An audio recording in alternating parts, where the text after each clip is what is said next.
आणि मला म्हणजे अक्षरशः चालताच येत नव्हतं. स्ट्रेचरवर टाकून त्याच दिवशी मला ह्याच्यावर हॉस्पिटलला नेलं. माझं नाव नेहा गणेश सलागरे, वय 53 वर्ष.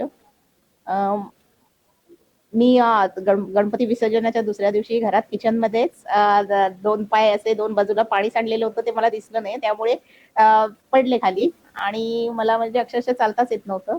स्ट्रेचरवर टाकून त्याच दिवशी मला ह्याच्यावर हॉस्पिटलला नेलं. आमचं गाव महाड. आणि नंतर मग तिथे तात्पुरता इलाज करून नंतर आम्ही पनवेलला शिफ्ट झालो. मी इथे म्हात्रे हॉस्पिटलमध्ये आलो.